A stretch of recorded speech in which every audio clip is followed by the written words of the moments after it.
we're back. I mean, I'm trying to cut that up, but I mean, think about it. There's three more inductees to go, and they're probably the easier ones to go through. So why not just make a separate video? But think about it. Carlos Colon in the Hall of Fame. There's a certain reason why this man is in the Hall of Fame, not because Gorilla Monsoon called him a young whippersnapper back in the day in the Royal Rumble. It's because of a certain library in the Federation of Puerto Rico called the World Wrestling Council. And WWE, over the past few months, has been acquiring several libraries to their exclusive network, as well as their mass library in general. I mean, a few months ago they got Mid-South, and out of it we got a Mid-South DVD. I mean, now we're getting the World Wrestling Council, and probably one of the biggest stars of that library, if not the star, Carlos Colon. I mean, this is probably an era of Jason the Terrible and Abdul the Butcher and all these other guys. And Carlos Colon probably is the biggest name out of all of them. But, and also it gives us a hope for Epico and Primo, or Diego or Fernando, whatever the fuck they are, Los Matadores with Fear the Bull, El Torito. But it also gives Carlito another chance to be personally, because I think Carlito left on bad terms. I mean, he got released while he was in NXT. That's how fucking bad he was underutilized.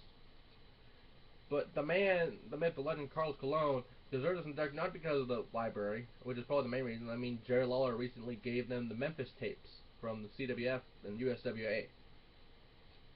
And he's already in the Hall of Fame, so what can they give him in return? Probably a severance package or something. You know, probably like an extra extension on his already lifetime contract, I'm assuming. But, you know, Carlos Colon, it's about time they put him in the Hall of Fame where he actually deserves it.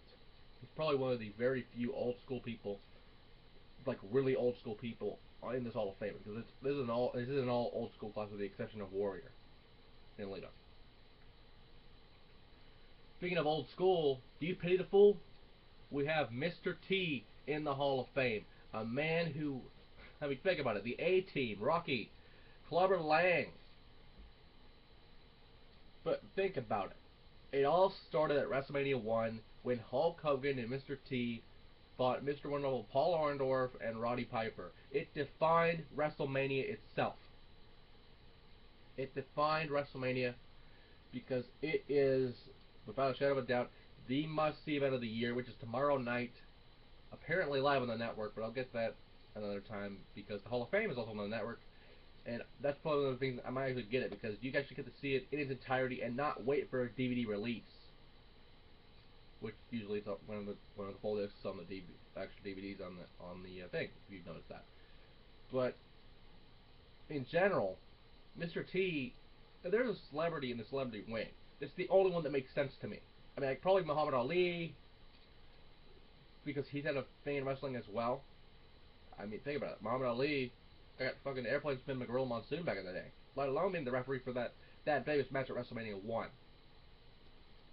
But Mr. T deserves it, bar none. That's probably the non-biased I've been with a celebrity in the Hall of Fame. I mean, look at Donald Trump last year. Sure, he made WrestleMania 4 and 5. I'm getting valid points about that. But, I mean, what else can you do with that? And Mr. T is probably the end all be all in this business. With WrestleMania 2, the boxing match at Roddy Piper alone was great. And our final inductee, which is a complete surprise to me, DDP gets double coverage this year, because Razor Ramon Scott Hall is finally in the fucking Hall of Fame. When I think of Razor Ramon, I think of the infamous WrestleMania 10 ladder match, the first mainstream ladder match at a pay-per-view like a WrestleMania. You all played on the Royal WrestleMania thing for WWE 2K14. It's amazing how they even got the backstage promos to work then. That's a new feature, I believe. But Razor Ramon, probably one of the greatest underutilized talent in the WWF. I mean, a 5-time Intercontinental Champion. I think he was a tag champion as well, but I think I'm confusing him with Diesel. Which would be funny if Kevin Nash advised Diesel to induct Razor Ramon. But we all know Scott Hall as Scott Hall, the man who came out from the AWA back in the day with Mr. Kurt Hennig with the Wrestle Rock Rumble. Who can forget the Wrestle Rock Rumble? God damn it. I wish I could.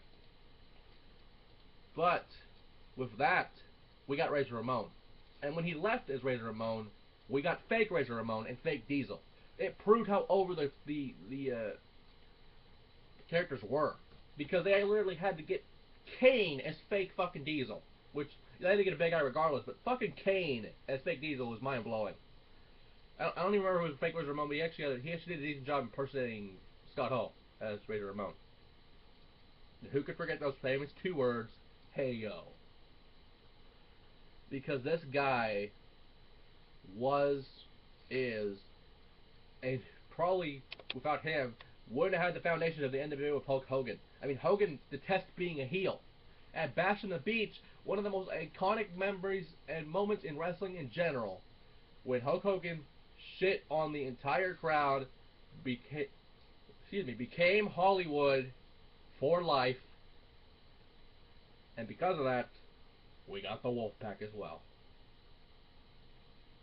Without Scott Hall, a era of wrestling would have never existed.